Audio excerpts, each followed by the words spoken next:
आवाज सुन पा रहे हैं? Yes sir.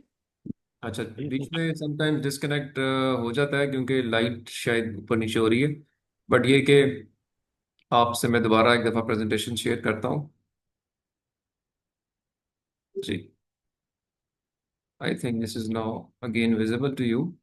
तो मैं आपको यहाँ बताना ये चाह रहा था कि there is going to be certain parameters which are important related to decision tree algorithm. First one is the maximum depth, जिसका ताल्लुक है कि कितने क्वेश्चंस किए जा सकते हैं।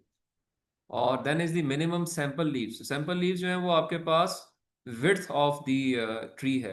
जो आखिर में फाइनल डिसीजन मेकिंग हो सकती हैं वो 14 लीफ बन सकते हैं, या वो 18 लीव्स बन सकते हैं, या वो 20 लीव्स बन सकते हैं। तो depth is from top to bottom questions, and where is इन्हीं की बेस के ऊपर जो नीचे आपकी विड्थ डिफाइन हो रही है उसको मिन सैंपल लीफ कैसे कहते हैं। अगेन के कितनी अर्लियर या कितने कम क्वेश्चंस के साथ आपकी ऑप्शंस क्रिएट हो रही हैं। So those are the main sample leaves. Then is your maximum leaf nodes. कितने लीफ नोड्स आप डिफाइन कर सकते हैं in the total tree. Sorry, जो सेकंड वाला एक्सप्लेनेशन थी वो थी कि कितने आपने ऑप्शंस या क्लासिफिकेशन बाउंड्रीज में आप ब्रेक कर सकते हैं। सो अकॉर्डिंगली दिस परस्पेक्टिव से आप जो है ना वो की पैरामीटर्स में ये पैरामीटर्स डिसाइड करते हैं और इनकी बेस पे एल्गोरिथम की कॉम्प्लेक्सिटी जो है वो डिफाइन होती है। सो इसमें जो सबसे इंपॉर्टेंट पैरामीटर है वो डेप्थ है कि कितने आपने क्वेश्चंस करने हैं।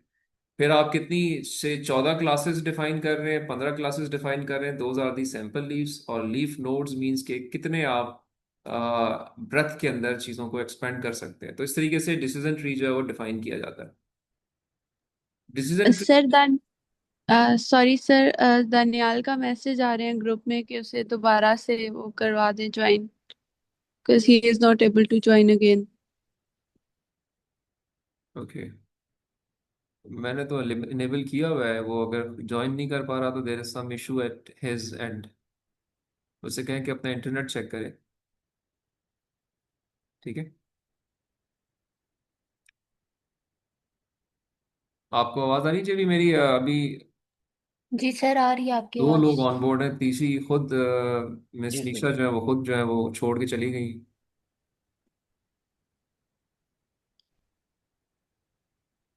सर मे भी उनका इंटरनेट इश्यू हो। Probably yes, there is some problem with them.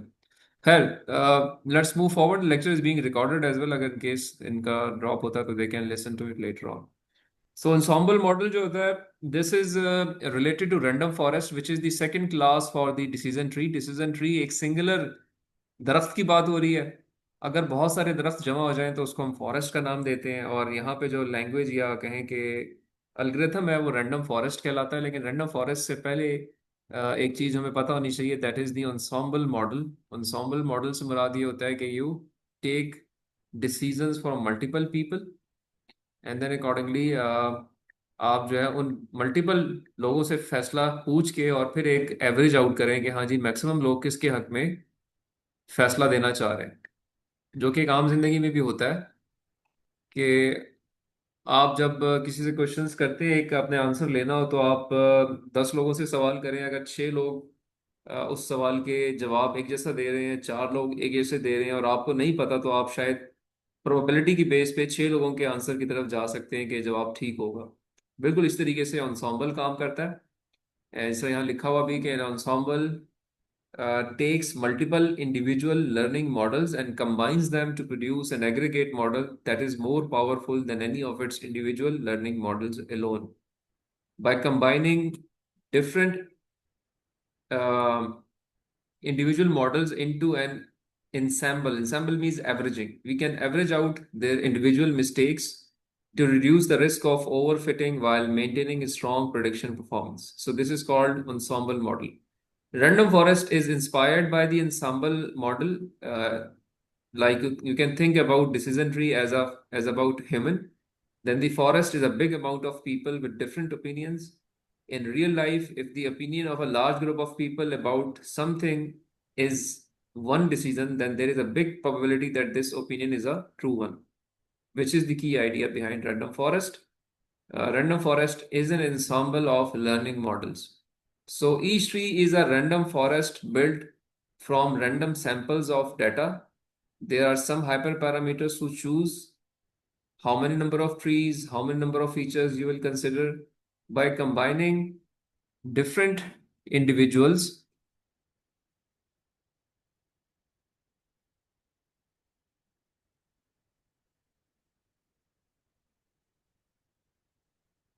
okay, I think it's visible now.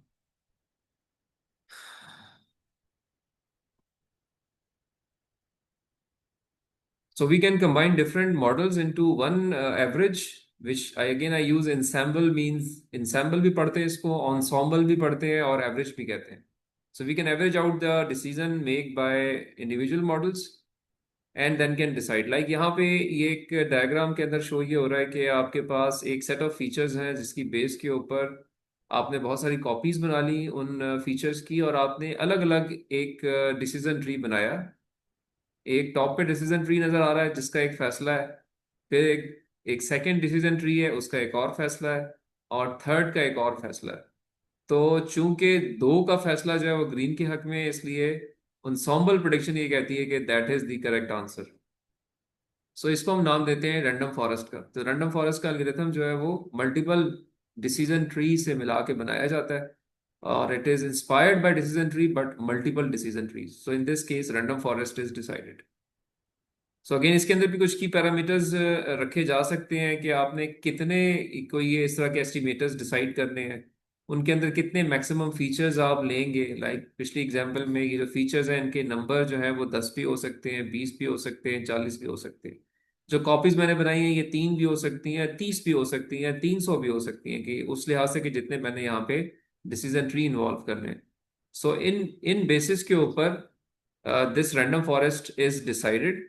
और अगेन बाकी सेम सिमिलर पैटर्न्स हैं कि आपने एक ट्री के अंदर कितनी डेप्थ डिफाइन करनी है, कितने लीफ नोड्स डिफाइन करने हैं, कितने सैंपल्स नोड डिफाइन करने हैं, यानी कितने क्लासिफिकेशन बाउंड्रीज या कितनी क्लासेस में डिवाइड किया हो. तो ये सारे फीचर्स जो हैं ये सारे जो पैरामीटर्स, इनको हम हाइपर पैरामीटर्स कहते हैं, और इनको हम डिसाइड करते हैं और चेंज कर सकते हैं ड्यूरिंग द ट्रेनिंग प्रोसेस, और वो अकॉर्डिंगली आपको फिर डिसीजन करके देता है. This is called random forest. Random forest का जो एडवांस्ड वर्जन है that is called gradient boosted decision trees. Like हम जो अभी हमने ensemble लिया और ensemble के हमने जो है वो सॉल्व करने की कोशिश की. So like a random forest which uses an ensemble of decision trees to solve the regression and the classification model, and we create a series of trees. तो अभी आपने एक रैंडम फॉरेस्ट बनाया था, अगर आप मल्टीपल रैंडम फॉरेस्ट बना लें और फिर अकॉर्डिंगली आप डिसाइड करें कि जी क्या आंसर होना चाहिए. यानी मैं अभी पिछले वाली केस में चला जाता हूँ कि यहाँ पे आपने एक डिसीजन ट्री यहाँ पे बनाया, एक यहाँ पे बनाया, एक यहाँ पे बनाया, तो इनका आपने एवरेज लिया. एक और अच्छा तरीका ये भी हो सकता है कि पहले आपने इससे फैसला लिया और ये फैसला लेने के बाद सीरीज में अगले डिसीजन ट्री को बताया कि पिछले वाले ने ये फैसला किया था, अब आप बताएं कि क्या आपका क्या फैसला है. और फिर इस तरह से उसकी जो आउटपुट हो वो तीसरे को दें in a sequential manner instead of parallel. ये पैरेलल मैनर में आपने इनको डाटा दिया है, सीक्वेंशियल मैनर में भी डाटा दिया जा सकता है और डिसीजन ट्रीज को प्लेस किया जा सकता है. इस केस को हम फिर रैंडम फॉरेस्ट नहीं कहते, इसको हम नाम देते हैं gradient boosted decision trees, because it creates a series of trees where each tree is trained that attempts to correct the mistakes of the previous tree in the series. Like this, case का फैसला second के पास गया, second का third के पास गया. सो इस type के जो डिसीजन ट्रीज हैं या इस टाइप का जो एल्गोरिथम है इसको हम ग्रेडियंट बूस्टेड डिसीजन ट्री कहते हैं, और इसके ऊपर भी फैसले किए जाते हैं. इस पर्टिकुलर टेक्निक के लिहाज से भी मसले सॉल्व करने की कोशिश की जाती है. The fourth one in the category is called XGBoost, which stands for Extreme Gradient Boosting. It's again a popular machine learning algo, जो कि again falls under the gradient boosting technique. ये वाली टेक्निक थी, इसके अंदर ये फॉल करता है. और इसके अंदर करते ये हैं कि आप बहुत सारे फर्दर ऑप्टिमाइजेशन टेक्निक्स को इंक्लूड कर देते हैं. Like this is a descriptive diagram for XGBoost, कि जो आपने सीक्वेंशियल फैसला करवाना है उसमें आप हर डिसीजन ट्री को कुछ एक्स्ट्रा फैसिलिटीज दे देते हैं. या कुछ एक्स्ट्रा नॉलेज दे देते हैं based on the previous decisions. Like यहाँ पे कुछ मेंशन है कि आप रेगुलराइजेशन का फिनोमेना इंक्लूड कर लेते हैं, आप मिसिंग डाटा की इंफॉर्मेशन उनको देना शुरू कर देते हैं, क्रॉस वैलिडेशन की कैपेबिलिटी इंट्रोड्यूस कर देते हैं। पॉइंट ये है कि ये जो इससे हमने पिछला वाला मेथड डिस्कस किया था जिसको हमने ग्रेडियंट बूस्टेड डिसीजन ट्री कहा था, जिसके अंदर एक ट्री का फैसला दूसरे पे जा रहा है, दूसरे का तीसरे पे जा रहा है। तो इसमें अगर सिर्फ फैसला जा रहा है तो अब तो वो ग्रेडियंट बूस्टेड डिसीजन ट्री का नाम उसको दे देंगे आप। लेकिन अगर इस फैसले के लिए आप उसको कुछ फैसिलिटीज भी दे रहे हैं, कुछ एक्स्ट्रा रिसोर्सेज दे रहे हैं, कुछ आउटसाइड इंफॉर्मेशन और भी प्रोवाइड कर रहे हैं हर ट्री को, देन इस केस के अंदर इसका नाम एक्सट्री बूस्ट हो जाता है। और extra boost again is a type of decision tree family. तो इंस्पिरेशन इन सब की डिसीजन ट्री है, बट एक्स्ट्रा रिसोर्सेज के साथ नाम चेंज होते चले जाते हैं और अकॉर्डिंगली उनको हम फिर अपने मसलों के हल के लिए इस्तेमाल करते हैं। बट आई वुड रिक्वेस्ट कि जब आप दोबारा जाके, अब लैब आपने एक दफ़ा इसकी की भी है और ये सारे वहाँ पे इम्प्लीमेंट हुए हुए हैं, अगर लैब्स को खोल के आप दोबारा इस फिनोमेना को चेक करेंगे तो आई होप कि आपको ज़्यादा अच्छा फर्दर एक्सप्लेन हो जाएगा कोड के अंदर कि किस तरीके से ये चीज़ इम्प्लीमेंटेड है। बट थियोरटिकली ये यही तीन चार चीजें हैं जो कि मैंने आपको यहाँ पे बताई हैं कि you start from a decision tree based on yes no questions, define the number of depth of the tree, width of the tree, depth से मुराद के top to bottom, and width से मुराद के from one corner to another corner, यानी कितनी classes हैं। Then again the number of the leaf nodes कि वो कितने हैं। तो ये कुछ पैरामीटर जो कि कॉम्प्लेक्सिटी डिफाइन करते हैं रिथम की, और आप उनके लिहाज से अपने मसले को रिजॉल्व कर सकते हैं। This is as far as the decision tree family is concerned. Okay, so अब मैं आया तो कुछ एप्लीकेशंस के ऊपर, और then I discuss the limitations of all these approaches जो कि हम एआई से इंस्पायर्ड होकर सॉल्व करते हैं। सो हमने ये सारा कुछ इनफैक्ट ऑलरेडी कर लिया। हमने कहा जी कि ये एक न्यूरल नेटवर्क का एक स्टैंडर्ड फॉर्मेट है, हमने इसमें प्रॉब्लम लेके सॉल्व किए। हमने कहा एक्सक्लूसिव और जो है उसको अगर सॉल्व करना हो तो एक complex architecture something like this जिसमें हिडन लेयर्स हो उनको लेके चलना पड़ेगा। और फिर हमने जो है वो ये जो इक्वेशंस थी वो डिफाइन की। तो अगर से इस नोड के ऊपर इक्वेशन डिफाइन करनी हो तो इट इज x1, ये वेट w1 +1 है, इस तरीके से x2 का जो वेट वो -1 है और जो बायस है वो -1 है। तो यहाँ पे जो आउटपुट जनरेट हो रही है वो x1 x2 -1 = 0 जनरेट हो रही है। That output can be considered as a line. So ये जो मैंने यहाँ पे एरोज डिफाइन किए हुए हैं, इस नोड के ऊपर ये वाली लाइन प्लॉट हो सकती है, और इस नोड की आउटपुट के ऊपर जो इक्वेशन बन रही है which is x1 in with minus, यानी -x1 +x2 -1 = 0, यहाँ पे इक्वेशन डिफाइन हो रही है जिसकी लाइन ये प्लॉट होती है। तो ये एक्सक्लूसिव और का प्रॉब्लम है जिसमें दो डिफरेंट क्लासेस हैं। तो ये एक हिडन नोड या हिडन लेयर रखने की वजह से दो इक्वेशंस यहाँ पे डिफाइन हो गई जिन्होंने इसको अलग अलग क्लासिफाई कर दिया दो क्लासेस को। सो इस तरह का जो स्ट्रक्चर है ये एक हिडन लेयर आर्किटेक्चर के साथ डिफाइन किया जा सकता है। सो यहाँ पे पॉसिबिलिटी डिफाइन की मैंने एक एग्जांपल के साथ बता भी दिया आपको। सो ये मैं ऑलरेडी पहले भी बता चुका हूँ कि जितने ज़्यादा नोड्स या जितने ज़्यादा आप न्यूरॉन्स डिफाइन करेंगे उतनी लाइंस ज़्यादा बढ़ती चली जाएंगी या ज़्यादा कॉम्प्लेक्स आर्किटेक्चर जो है वो डिफाइन होगा।